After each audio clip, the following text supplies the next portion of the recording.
Hello everyone. Today we are going to learn Essay 220 Quality Control for an Audit of Financial Statements. जब भी auditor financial statements का audit करेगा तो उसके लिए उसको क्या क्वालिटी कंट्रोल्स फॉलो करने होंगे. Number 1 is objective. ऑडिटर का क्या ऑब्जेक्टिव है Essay 220 को लेके. ऑडिटर का क्या ऑब्जेक्टिव है. ऑडिटर का ऑब्जेक्टिव ये है कि ऐसे quality control policies and procedures लगाना.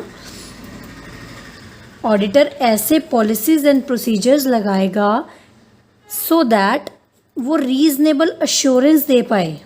वो रीज़नेबल अश्योरेंस दे पाए कि जो हमारा ऑडिट है वो कंप्लाई कर रहा है किससे, प्रोफेशनल स्टैंडर्ड से, एंड जो भी ऑडिट रिपोर्ट इशू कर रहा है इज़ एप्रोप्रिएट इशू की है.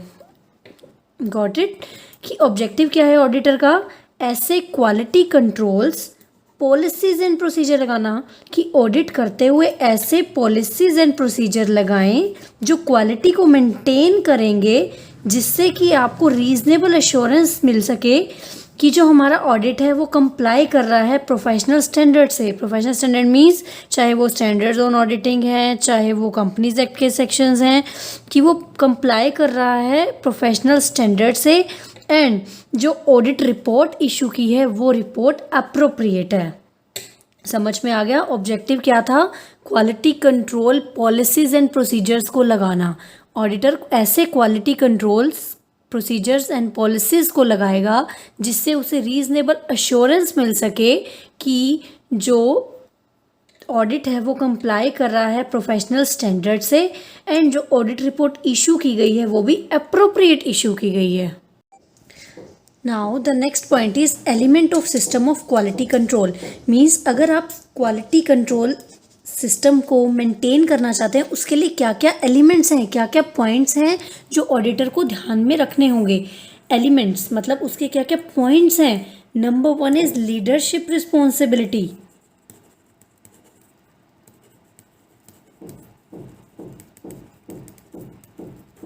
Leadership responsibility. लीडरशिप रिस्पॉन्सिबिलिटी में क्या आएगा कि जो एंगेजमेंट पार्टनर है, अब आपने क्वालिटी को मेंटेन करना है तो कोई एक पर्सन तो उसकी रिस्पॉन्सिबिलिटी लेगा ना. तो पर्सन जो रिस्पॉन्सिबिलिटी लेगा वो कौन होगा, एंगेजमेंट पार्टनर. एंगेजमेंट पार्टनर कौन हुआ, जिसकी रिस्पॉन्सिबिलिटी है ऑडिट रिपोर्ट इशू करने की. जो ऑडिट रिपोर्ट इशू करने की रिस्पॉन्सिबिलिटी ले रहा है वो है एंगेजमेंट पार्टनर. वो कह रहे हैं जो क्वालिटी कंट्रोल मेंटेन करने की रिस्पॉन्सिबिलिटी है वो कौन लेगा, लीडरशिप रिस्पॉन्सिबिलिटी कौन लेगा, वो लेगा engagement partner to maintain the quality. किसमें, ऑन एवरी असाइनमेंट. जो भी असाइनमेंट उसको इशू किया गया है एंगेजमेंट पार्टनर उसकी रिस्पॉन्सिबिलिटी लेगा कि हर एक ऑडिट एंगेजमेंट में वो क्वालिटी कंट्रोल को मेंटेन कर सके. ठीक है. नंबर 2 पॉइंट आता है असाइनमेंट ऑफ एंगेजमेंट टीम. जो एंगेजमेंट पार्टनर है वो अकेला तो ऑडिट नहीं कर पाएगा, तो वो क्या करेगा, एंगेजमेंट टीम असाइन करेगा एंड डिसाइड करेगा कि जो भी एंगेजमेंट टीम के मेंबर्स हैं या फिर एंगेजमेंट ऑडिटर्स एक्सपर्ट हैं. एंगेजमेंट में कुछ मेंबर्स तो होंगे जो with in the firm choose किए जाएंगे ऑडिट करने के लिए, और कुछ मेंबर्स होंगे जो outside the firm professionals appoint किए जाएंगे. तो एंगेजमेंट प्रोफेशनल क्या चेक करेगा, कलेक्टिवली जो भी टीम बन रही है, एंगेजमेंट टीम जो है एंड ऑडिट प्रोफेशनल्स जो हैं, क्या वो collectively competence and capabilities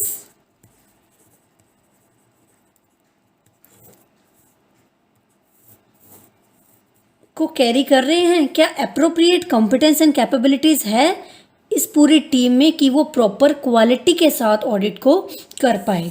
next 3rd point हमारे पास आता है एथिकल रिक्वायरमेंट. एथिकल रिक्वायरमेंट जो एंगेजमेंट पार्टनर है वो अलर्ट रहेगा, किसके रिगार्डिंग?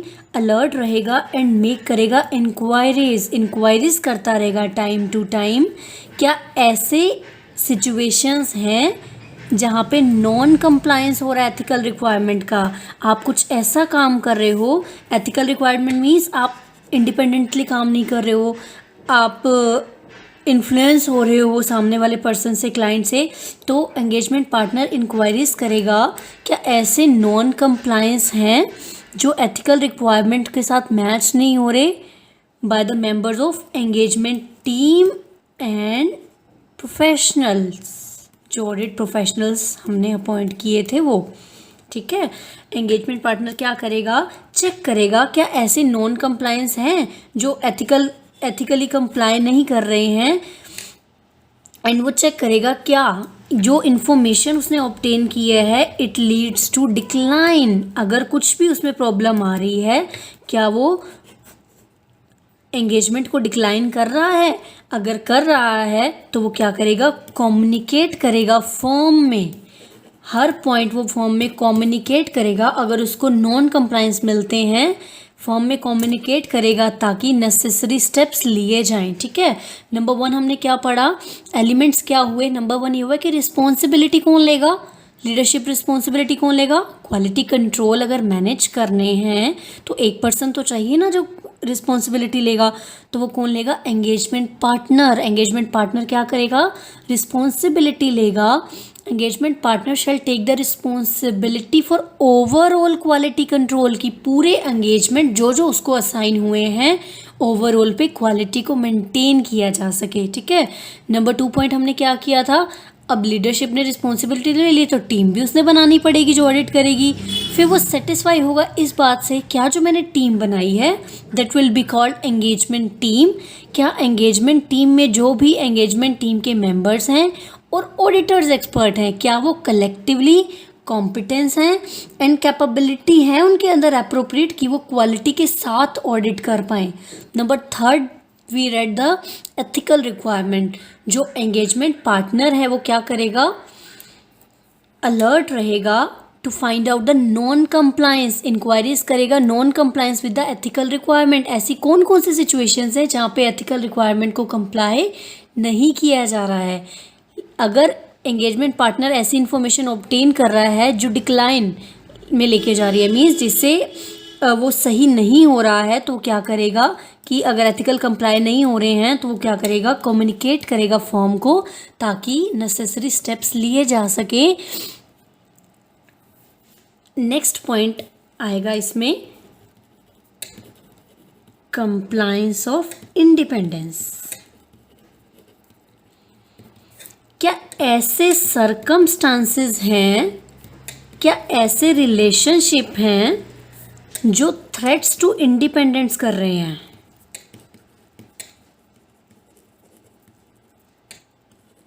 ऑडिटर जो एंगेजमेंट पार्टनर शैल आइडेंटिफाई करेगा ऐसे सर्कमस्टांसेस एंड रिलेशनशिप्स जो थ्रेट्स टू इंडिपेंडेंस कर रहे हैं। क्या ऐसी सिचुएशंस हैं जिनकी वजह से इंडिपेंडेंस अफेक्ट हो रही है, मीन्स इंडिपेंडेंटली काम नहीं कर पा रही है ऑडिट एंगेजमेंट टीम, तो क्या करेगा?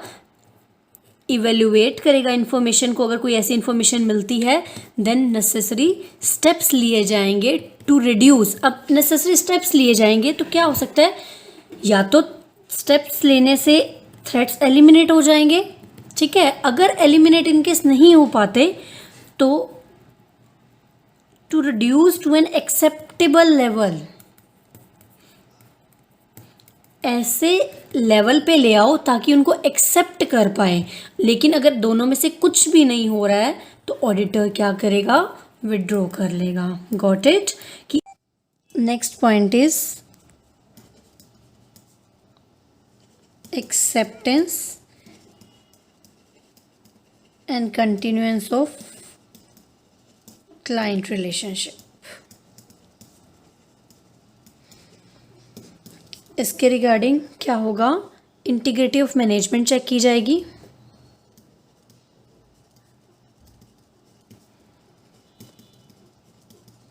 एक्सेप्ट और कंटिन्यू करने से पहले क्या क्या देखा जाएगा कि मैनेजमेंट की इंटीग्रिटी है। Next is availability of the time and resources. आप तभी एक्सेप्ट करेंगे ना ऑडिट को कि आपके पास टाइम एंड रिसोर्सेज हैं सफिशेंट। आप बाकी सारी रिक्वायरमेंट्स तो कंप्लाई कर सकते हो, लेकिन आपके पास टाइम ही नहीं है तो आप एक्सेप्ट नहीं कर पाओगे। आपके पास रिसोर्सेज ही नहीं है, then also you can't accept it. तो आप चेक करेंगे इंडिपेंडेंस, देन पास्ट एक्सपीरियंस। कई बार क्या होता है कि आपका पास्ट एक्सपीरियंस ही इतना बेकार होता है कि you got to know that इस फर्म में प्रॉपरली क्वालिटी के साथ ऑडिट करना पॉसिबल नहीं है, then you don't accept the audit. ठीक है, हमने अब तक क्या क्या पढ़ा है, लेट्स रिवाइज इट। हमने अब तक पढ़ा था कि ऐसे 220 का ऑब्जेक्टिव क्या है। ऐसे 220 का ऑब्जेक्टिव क्या था, ऐसे quality control policies and procedures को लगाना जिससे ये अश्योरेंस मिल सके जो ऑडिट है वो प्रोफेशनल स्टैंडर्ड से कंप्लाई कर रहा है एंड जो ऑडिट रिपोर्ट इशू की है वो अप्रोप्रिएट है। Got it. फर्स्ट हमने ये पढ़ा, देन इससे पहले हमने उसके बाद हमने ये पॉइंट पढ़ा कि जो क्वालिटी कंट्रोल को, सिस्टम ऑफ क्वालिटी कंट्रोल हमने मेंटेन करना है, उसके लिए क्या क्या एलिमेंट्स हैं, क्या क्या पॉइंट्स हम देखेंगे क्वालिटी कंट्रोल को मेंटेन करने के लिए। First point is the leadership responsibility. तो इसकी रिस्पॉन्सिबिलिटी तो कोई एक पर्सन लेगा, तो वो होगा एंगेजमेंट पार्टनर। एंगेजमेंट पार्टनर कौन है, जो who is required to issue the audit report, वो लेगा overall responsibility for the quality control. Engagement partner quality control की रिस्पॉन्सिबिलिटी लेगा ताकि जो जो असाइनमेंट आ रहे हैं सब पे क्वालिटी वाइज ऑडिट हो रहा है। Then second point we learn, अब उसने रिस्पॉन्सिबिलिटी तो ले ली, तो ऑडिट करने के लिए टीम भी चाहिए। तो सेकंड पॉइंट विल बी कि असाइनमेंट ऑफ ऑडिट टीम, वो चेक करेगा क्या जो जो मेरे पास टीम है उसके पास कॉम्पिटेंस एंड कैपेबिलिटीज़ है या नहीं है। Then the third is ethical requirement. वो इंक्वायरी करेगा कि क्या एथिकल रिक्वायरमेंट ऐसे पॉइंट्स हैं जहाँ पे एथिकल रिक्वायरमेंट कंप्लाई नहीं हो रही है। अगर कंप्लाई नहीं हो रही है तो वो फर्म में कम्युनिकेट करेगा। Then fourth is independence. Independence क्या ऐसे सर्कमस्टांसेस एंड रिलेशंस हैं जिनकी वजह से इंडिपेंडेंस को थ्रेट हो रहा है, वो इवेल्युएट करेगा, इन्फॉर्मेशन लेगा। देन क्या करेगा, अगर ऐसे पॉइंट्स हैं, ऐसे सर्कमस्टांसेस हैं, तो वो ट्राई करेगा कि थ्रेट्स को एलिमिनेट कर पाए। अगर एलिमिनेट नहीं कर पाया देन ओके, तो हम ट्राई करेंगे क्या वो एक्सेप्टेबल लेवल तक आ सकता है। ऐसे लेवल तक आ सकती है इंडिपेंडेंस जहाँ पे आप वहाँ तक ले आओ उसको कि वो अफेक्ट ना करे आपकी, ज़्यादा ऑडिट रिपोर्ट जो इशू होगी उसको ज़्यादा इफेक्ट ना करे। अगर फिर भी नहीं होता, इंडिपेंडेंस आपको बिल्कुल भी नहीं मिल पाती है, देन ऑडिटर विड्रॉ कर लेगा। ठीक है, फिफ्थ पॉइंट था acceptance and continuance of the client relationship. आप तभी, अगर बाकी सब चीज़ें भी हो जाती हैं, बट स्टिल आप तभी एक्सेप्ट करोगे जब मैनेजमेंट की इंटीग्रिटी होगी,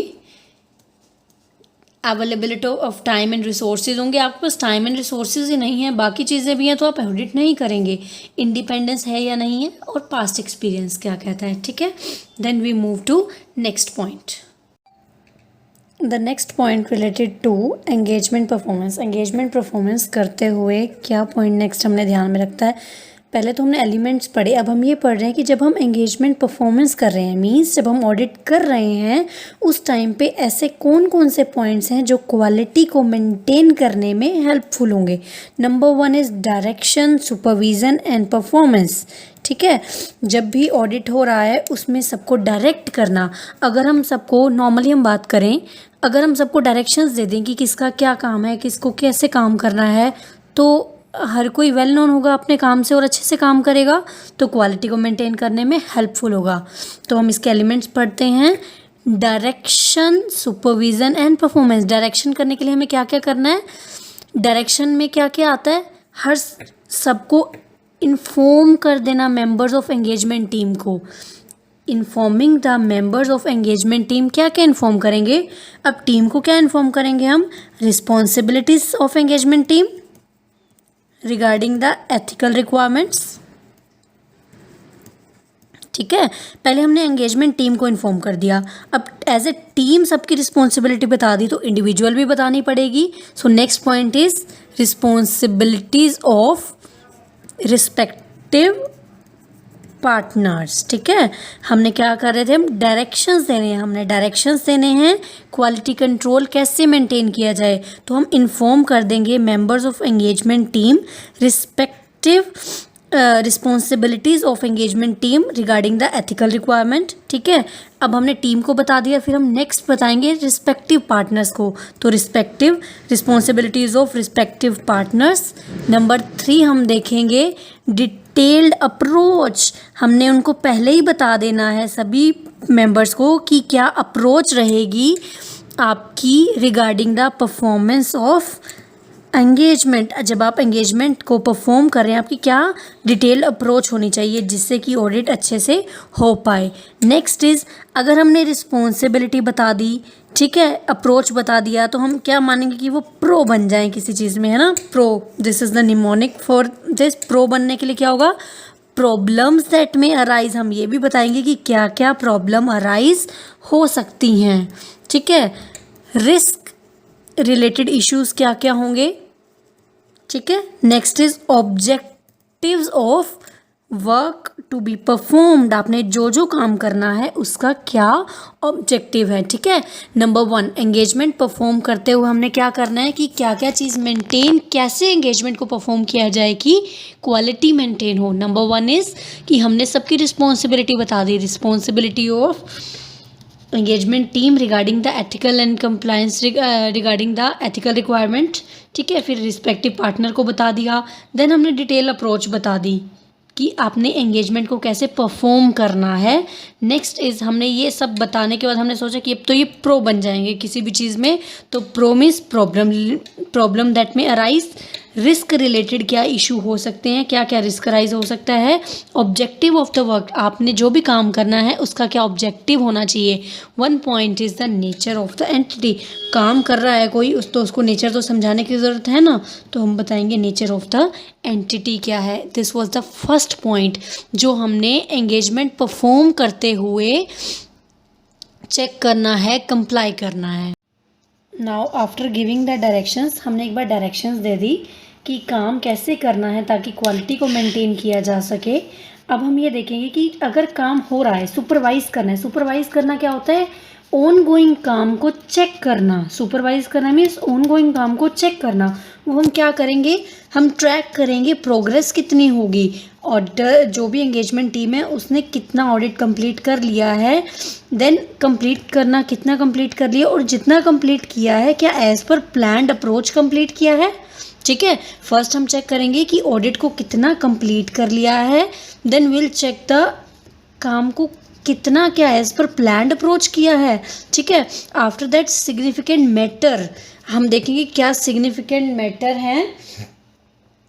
सिग्निफिकेंट मैटर्स को हम देखेंगे, एड्रेस करेंगे, उसमें से क्या क्या मैटर्स ऐसे हैं जो सिग्निफिकेंट है, इम्पॉर्टेंट है और मॉडिफाई अप्रोच की ज़रूरत तो नहीं है कहीं पे, वो चेक करेंगे। Then identify the matter of consultation, उस काम में से हम देखेंगे क्या कोई ऐसा मैटर है जिसके रिगार्डिंग हमें आउटसाइड कंसल्टेशन या किसी और से एडवाइस लेने की या with in the entity advice लेने की ज़रूरत है किसी भी मैटर के रिगार्डिंग में, दैट इज़ द सुपरविजन। तो हमने क्या पढ़ा, एंगेजमेंट परफॉर्म करते हुए हमें क्या क्या करना है। नंबर 1 हमने पढ़ा direction, supervision and performance. Direction में हमने क्या पढ़ा, हम मेंबर्स को इन्फॉर्म करेंगे कि टीम की क्या रिस्पॉन्सिबिलिटी है, इंडिविजुअल क्या रिस्पॉन्सिबिलिटी है, अप्रोच क्या हो सकती है काम करने की। अप्रोच हमने बता दी, हम सोचेंगे क्या हुआ कि अब ये प्रो बन जाए। प्रो मीन्स प्रॉब्लम दैट में अराइज, वो बताएंगे, risk related issue and then objective of the work perform.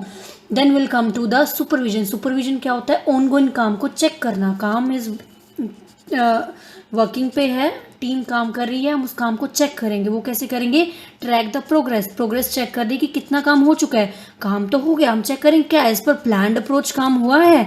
ठीक है, एड्रेस द सिग्निफिकेंट मैटर्स, हम देखेंगे कि कौन कौन से मैटर सिग्निफिकेंट हैं, तो उनमें से ऐसे मैटर्स को आइडेंटिफाई करेंगे जिनके रिगार्डिंग हमें कंसल्टेशन की रिक्वायरमेंट है।